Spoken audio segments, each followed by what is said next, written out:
আসসালামু আলাইকুম। অলি স্যারের অনলাইন কোচিং এ সবাইকে স্বাগতম। আজ আমরা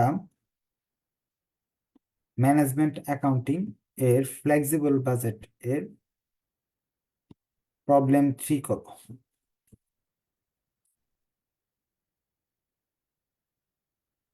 ম্যানেজমেন্ট অ্যাকাউন্টিং এর হলো আপনার ফ্লেক্সিবল বাজেটটা হলো সবচেয়ে সহজ অধ্যায়।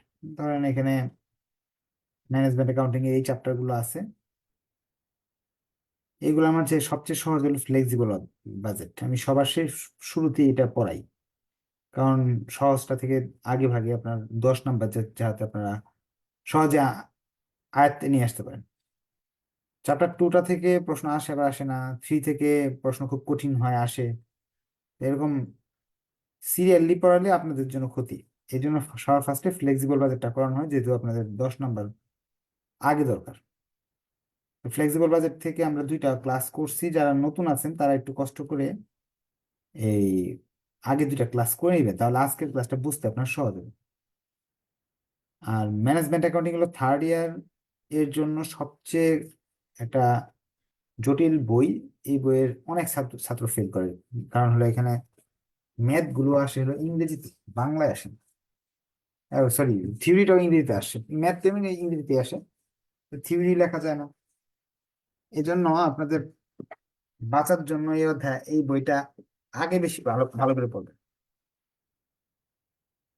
একটু কষ্ট করে মেসেঞ্জার গ্রুপে লিখে দিবেন যে ক্লাস শুরু হয়ে গেছে, তাহলে সবাই উপস্থিত থাকলে সঠিক টাইমে ক্লাসটা ঠিক মতো করানো যায়। প্রবলেম 3, আজকে যারা ক্লাস করতেছেন তারা খুব লাকি, কারণ এই অধ্যায়ের পরীক্ষায় যদি গত বছর এই অঙ্কটা না এসে থাকে, এই বছর এই অঙ্কটা আসার সম্ভাবনা 99%। তাই একটু কঠিন লাগলেও ভিডিওটা আরো 2-4 বার দেখবেন, দেখে বোঝার চেষ্টা করবেন। Following are the monthly budget for manufacturing overhead of a crow for the two level of activities. বলতেছে এখানে একটা প্রতিষ্ঠানের খরচ দেওয়া আছে, কিরকম দেওয়া আছে? 60% লেভেলে 1200 মাল বানানো যায়, 100% লেভেলে 2000 মাল বানানো যায়। 1200 মাল বানানোর ফলে এই 6টা খরচ হইল, আর 2000 মাল বানাইলে এই 6টা খরচ হয়েছে। তাহলে তারা বলতেছে ভালো কথা, এরকম খরচ হইল, এই যে খরচগুলা যে 6টা আছে এইগুলো আমাদের বের করে দেখাও, কোনটা ফিক্সড, কোনটা ভেরিয়েবল, কোনটা মিক্সড বা সেমি ভেরিয়েবল। খরচ তো আমরা 2 রকমের শিখতে পারছিলাম, এখন 3 রকমের কথা বলতেছে। কোনটা কোন ধরনের খরচ এটা আমাকে বের করতে বলতেছে তারা। তো 3টা খরচের একটু সংজ্ঞা সংক্ষেপে জেনে নিই। ফিক্সড কস্ট আমরা জানি, দোকান নিছি, দোকানের বাড়ি ভাড়া আমাকে দিতে হবে, দোকান খুলি অথবা না খুলি, লাভ হোক লস হোক, ফিক্সড। অর্থাৎ উৎপাদন কার্য করলেও খরচ হয়, না করলেও খরচ হয়, গাড়ি চালাইলেও খরচ হয়, না চালাইলেও খরচ হয়, এটাকে বলে ফিক্সড। ভেরিয়েবল কস্ট, এটা হলো দোকান খুললে, মাল ব্যবসা বাণিজ্য করলে, মাল বিক্রি করলে খরচ হয়, না হলে এই খরচটা হয় না। যেমন গাড়ি চললে তেল লাগে, আর না চললে লাগে না, এটা হলো variable cost. Semi variable cost হলো নতুন, এটা হলো অর্ধেক ফিক্সড অর্ধেক ভেরিয়েবল। যেমন আমি 2টা উদাহরণ দেখাই।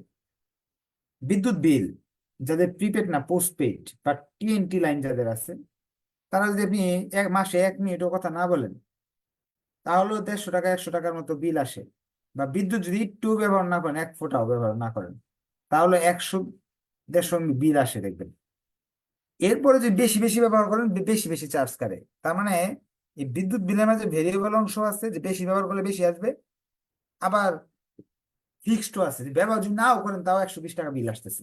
বিদ্যুৎ বিল, টেলিফোন বিল, এগুলো হলো মিক্সড কস্ট বা সেমি ভেরিয়েবল, যেটা আমাদের ভেরিয়েবল আছে, ফিক্সড আছে। এখন কোনটা কি, এখানে 6টা আছে, এই 6টার মাঝে কোনটা কোন ধরনের এটা বের করতে বলছি। এটা বের করার জন্য আমি একটা ক্যালকুলেশন দেখাবো, ওই ক্যালকুলেশন করলে বুঝে যাবেন। ক্যালকুলেশনটা আমি দেখাইতেছি, আপনারা একটু খেয়াল করে সিস্টেমটা একটু বুঝে রাখলেই হয়ে গেল। বইতে দেখা যায় শর্টকাট করছে, কিন্তু শর্টকাট করলে তো বেসিক বুঝবেন না। আইটেম গুলো এখানে লিখবেন, বা পার্টিকুলার যে যে জিনিসগুলো আছে, বা ডিটেলস। আমি একটা একটা বুঝাইতেছি। ধরেন ফার্স্টে দেওয়া আছে একটা একটা বুঝাইতেছি। ইনডিরেক্ট ওয়েজেস নামে একটা আইটেম দেওয়া আছে ফার্স্ট। ওইটা একটা ক্যালকুলেশন করবেন এখানে, বা variable cost per unit, VC per unit. সূত্রটা হলো, ইউনিট গুলা নিচে লিখতে হবে, সূত্রের নিচে হলো ইউনিট লিখতে হবে, ইউনিট। প্রশ্নে লেখা আছে 2000 এবং 1200 ইউনিট। আর টাকা লিখতে হবে উপরে, টাকাও দেওয়া আছে 2000 আর 1200। আচ্ছা, সেম সেম হয়ে গেল তো একটু ভেজাল হইতেছে না? দাঁড়ান আমি আরেকটু বুঝি, প্রশ্ন আমি দেখাবো আরেকবার। ক্যালকুলেশন করলে এটা থেকে এটা বাদ দিলে 800 থাকে, এটা থেকে এটা বাদ দিলে 800। টাকা হলো 1 টাকা। আচ্ছা, পরেরটা করি তাহলে বুঝতে সুবিধা হবে। 2 নাম্বারটা, 2 নাম্বারটা হলো কনজার্ভেবল স্টোরেজ। ইউনিট 2000 আর 1200, আর টাকার পরিমাণ আছে 1500 আর 900। এখানে আসবে 75 পয়সা। আচ্ছা, কেমনে করলাম একটু দেখাই দিচ্ছে, হ্যাঁ? কিভাবে এই ক্যালকুলেশনটা করলাম। এই যে ইনডিরেক্ট ওয়েজেস 1200 এবং 2000, কনজিউমার স্টোরেজ 900 এবং 1500, এই টাকাগুলো উপরে লিখলাম। আর এই ভেরিয়েবল, ভেরিয়েবল এইগুলো যে ইউনিট গুলা 2000 এবং 1200 নিচে লিখবো। এই 2000 আগে লিখবো, বড়টা আগে লিখবো, ছোটটা পরে লিখবো। আর প্রতিটা ক্ষেত্রেই 2000 এবং 1200 সব ক্ষেত্রেই হবে। যদি আপনি এটা করতে চান, মেনটেনেন্স করতে চান, 1100 আর 1500 উপরে লিখবেন, আর এই 2000 এবং 1200 নিচে লিখতে হবে। যেমন দেখা দিচ্ছে আবার কনজিউমেবল স্টোরেজ করতে দিচ্ছি। কনজিউমেবল স্টোরেজ, সরি কনজিউম, এটা হলো মেনটেন্স, মেনটেন্স 3 নাম্বার, এটা মানে মেনটেন্স, মেনটেন্স। মেনটেনেন্স করতে যাচ্ছি আমরা। মেনটেনেন্সের 1200 এবং 2000 সবার জন্য নিচে হবে সবসময়। 2000 মাইনাস 1200, জয়টা অঙ্ক করবো সবগুলোর জন্য, এটা হবে নিচে। উপরে কি হবে? উপরে হলো প্রশ্নে যেটা দেওয়া আছে, মেনটেনেন্সের খরচ দেওয়া আছে 900, আর একটা দেওয়া আছে 1500। উত্তর আসলো আপনার 75 পয়সা। আমরা এক কাজ করি, এটা একটু বড় করে এই জায়গায় লিখে ফেলে, তাহলে আমাদের ঘরগুলো একটু মোটা হয়।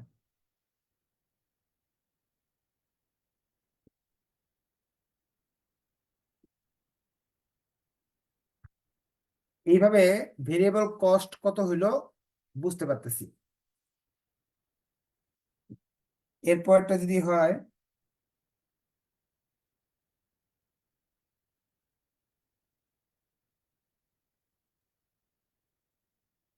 1500 মানে 1100 হবে না? Thank you.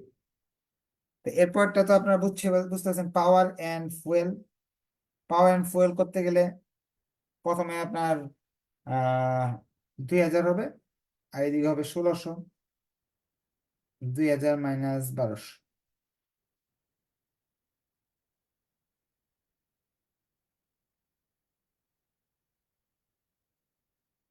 দেখে নিয়ে দেখবেন, হ্যাঁ কি করতেছে আরেকবার বলতেছি। প্রতিটার ভেরিয়েবল কস্ট বের করছি আমি। কিভাবে বের করতেছি? এই যে এই টাকাগুলো যে আছে, এই টাকাগুলো আমরা লিখতেছি ফার্স্টে। এই 2000 থেকে 1200 বাদ দিয়েছি, 1500 থেকে 900 বাদ দিয়েছি, 1500 থেকে এই 1100 বাদ দিয়েছি, 2000 থেকে 1600 বাদ দিয়েছি। পরবর্তীতে এই যে ইউনিট, কস্ট পার ইউনিট, এই ইউনিট দেওয়া আছে, এই ইউনিট দিয়ে ভাগ দিতেছি। এটা সূত্র, এই সূত্র দিয়ে ভেরিয়েবল কস্ট বের করা যায়। একটা জিনিসের ভেরিয়েবল কস্ট এই সূত্রের মাধ্যমে বের করা যায়। এটা মানে 50 পয়সা হবে, এটা আপনারা একটু কাইন্ডলি করে দেখেন তো। এটাও 50 পয়সা হবে, আমি তো মুখে মুখে করি, ভুল হতে পারে। এইটা হলো প্রথম কাজ। আরো দুইটা আছে, ওগুলো করতে হবে। এখন আমরা এই ঘরটা করলাম, পরবর্তীতে আরেকটা ঘর করবো। এটা একটা মালের ভেরিয়েবল কস্ট পার ইউনিট বেরোলো। Total variable cost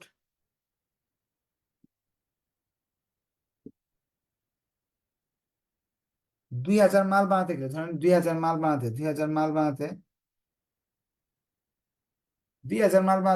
variable cost কত হবে? একটা যদি একটা মালের জন্য 1 টাকা যদি হয়, তো 2000 মালের জন্য কত আনসার হবে? 2000 টাকা। 2000 দিয়ে এটা আমি গুণ করলাম,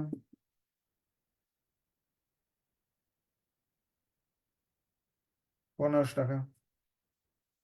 তো 2000 যদি এটা দিয়ে গুণ করি, 1000 টাকা। 2000 দিয়ে যদি এটা গুণ করি, 1000 টাকা। তাহলে এই ঘরটা কিভাবে হলো? আপনি যে কোনো 2000 মালেরও করতে পারেন বা 1200 মালেরও করতে পারেন। গুণ করবেন এই আনসারটার সাথে, এটা বের করে টোটাল খরচ বেরিয়ে আসবে। এটা আমরা বুঝতে পারলাম। Fixed cost, total cost minus variable cost. প্রশ্নে দেওয়া আছে 2000 মালের জন্য খরচ 2000 টাকা। আপনার ভেরিয়েবল কস্ট আছে 2000 টাকা, তো ফিক্সড কস্ট কত বেরোলো? 0। 2000 মালের জন্য প্রশ্নে যায় দেখেন কনজিউমার স্টোরেজ দেওয়া আছে 2000 টাকা, 1500 টাকা। আমি আবার দেখাইতেছি, আনসারও ভেরিয়েবল কস্ট 1500, 0 আসলো। আমি দেখাইতেছি কি করলাম।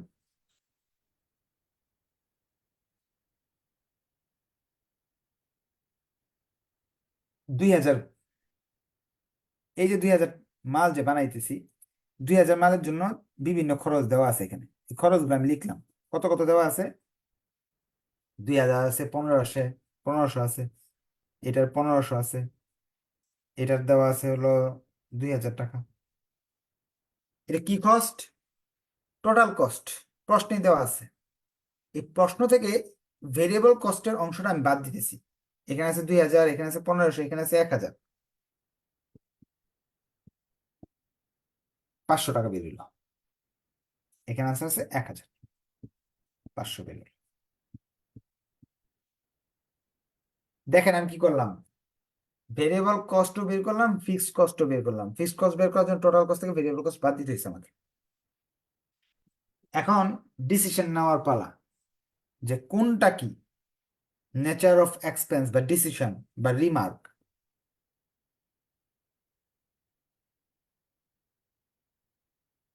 দেখেন এটা কিন্তু 2000-এর মধ্যে 2000 টাকাই ভেরিয়েবল, ফিক্সড নাই, তার মানে এটা হলো ভেরিয়েবল কস্ট, আমি বলতে পারতেছি। এখানে দেখেন ফিক্সড বলতে কিছু নাই, 0। আর পুরো সম্পূর্ণ টাকাটাই 1500-এর মধ্যে 1500 টাকাই ভেরিয়েবল, তার মানে এটা দিচ্ছি। দেখেন এইখানে কিছু ভেরিয়েবল কিছু ফিক্সড, দুই ধরনের জিনিস আছে, তার মানে এটা হলো মিক্সড বা সেমি ভেরিয়েবল।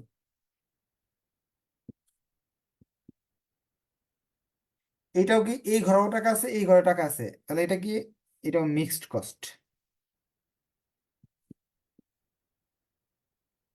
আরো দুইটা বাকি ছিল। একটা হলো ডিপ্রিসিয়েশন, দুই ক্ষেত্রেই 6000 6000। এভাবে করতে গেলাম, করলে আসতেছে 0। 0 দিয়ে যদি এইগুলার এই 2000 যদি 0 দিয়ে গুণ করি, 0 আসতেছে। মোট খরচ প্রশ্নে আছে 6000, 6000 থেকে 0 বাদ দিলে 6000-ই আসতেছে। এটা কিন্তু ভেরিয়েবল কোনো শূন্য, আর এখানে টাকাটা আছে, তার মানে এটা হলো ফিক্সড কস্ট। ফিক্সড কস্ট করার জন্য কোনো সূত্রের প্রয়োজন নাই। এই যে শেষে দেওয়া আছে হলো ইন্স্যুরেন্স। ইন্স্যুরেন্সের কোনো সূত্রের দরকার নাই, কারণ কি দুই দিকে সমান। আমরা জানি 6000, এই যে কি 1200 মালের জন্য যে টাকা খরচ হয়েছে, 2000 মালের জন্য একই খরচ। দুইটা সমান হইলে অঙ্ক করার দরকার নাই, সরাসরি ফিক্সডে বসাই দিলেই হয়ে যাচ্ছে। যদি না বুঝে থাকেন হাত উঠান, আমি কথা বলার সুযোগ দিব।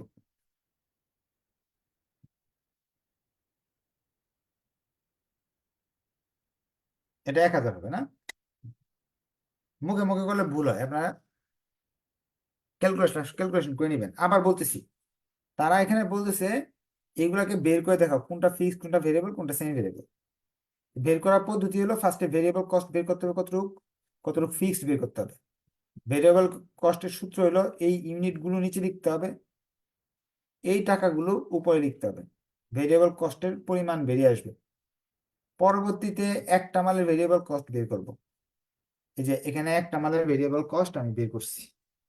এখন 2000 মালেরটা বের করবো, যেহেতু 2000 মাল দেওয়া আছে, 2000 মালের কত আসলো এটা বের করলাম।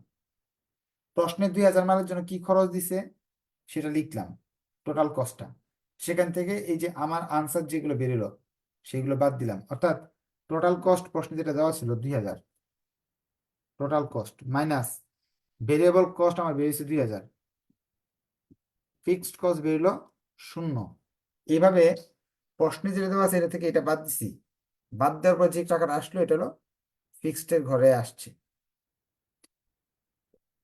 আর পরবর্তীতে এই ঘরটা ডিসিশন কিভাবে দিব, এখানে যেহেতু শূন্য, এখানে যেহেতু শূন্য, এখানে কিচ্ছু নাই, তার মানে এটা ভেরিয়েবল কস্ট। এখানে শূন্য কিছু নাই, তার মানে এটা ভেরিয়েবল কস্ট।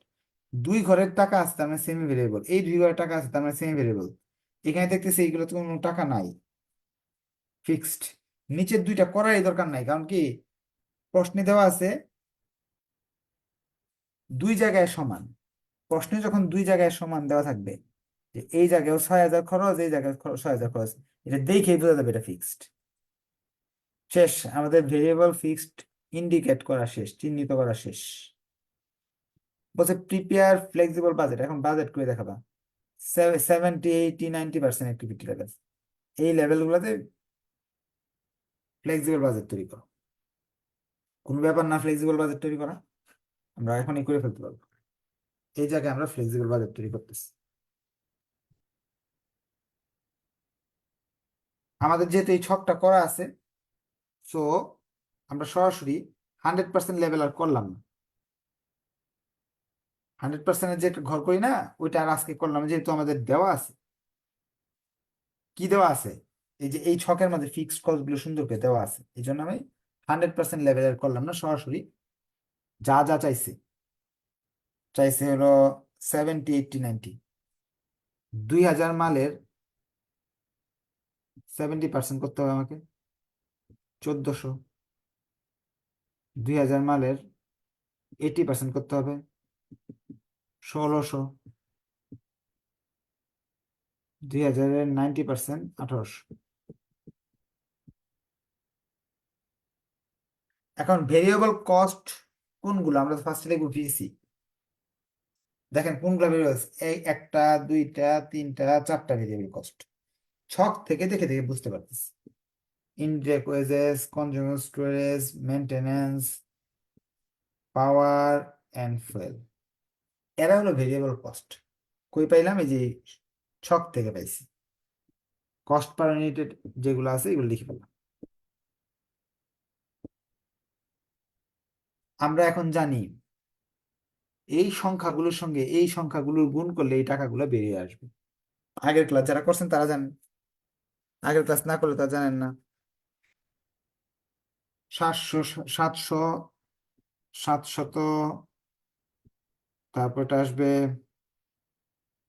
এটা তো 1400 আসবে।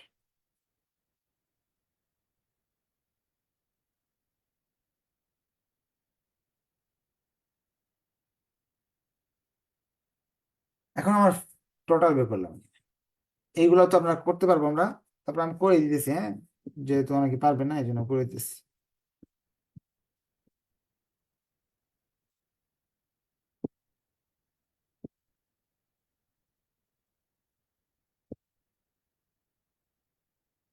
যোগ করলে যা আসবে total VC.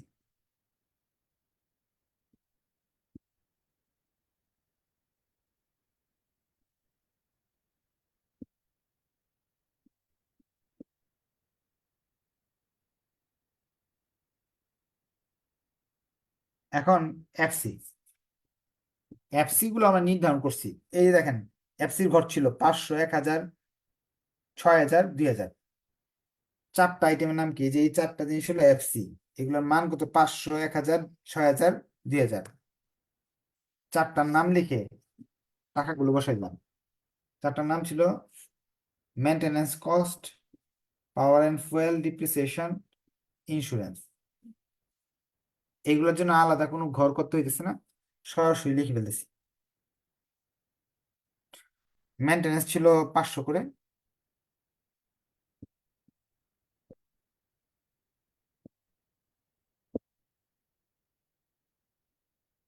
Power and fuel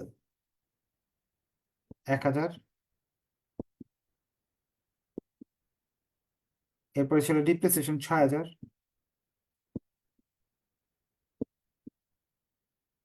এরপরে ছিল ইন্স্যুরেন্স 2000, টোটাল ফিক্সড 9500, নাকি লিখে ফেলছেন। টোটাল এফসি, এটা 1 নাম্বার, এটা 2 নাম্বার, 1 আর 2 যোগ করতে হবে আমাকে। 9500, 9500, 9500 যোগ করে আমরা বের করব টোটাল কস্ট, এ প্লাস বি। এটা যোগ করলাম, টোটাল চলে আসছে 13,500, 350, 13,900, 14,450। শেষ। ভিডিওটা একবার দেখবেন, যেহেতু ইম্পর্টেন্ট অঙ্ক বারবার দেখেন, আর প্রশ্ন থাকলে সলভ ক্লাস করাবো, তখন নিব ইনশাল্লাহ। ভেঙে ভেঙে বোঝানো হয়েছে, আশা আশা করি আপনারা বুঝতে পারছেন। ধন্যবাদ সবাইকে। হ্যান্ড রাইজ তো নাই মনে হয়, না কারো হ্যান্ড রাইজ নাই। নেক্সট ক্লাস দেখা হবে। হ্যাঁ, ধন্যবাদ, আসসালামু আলাইকুম।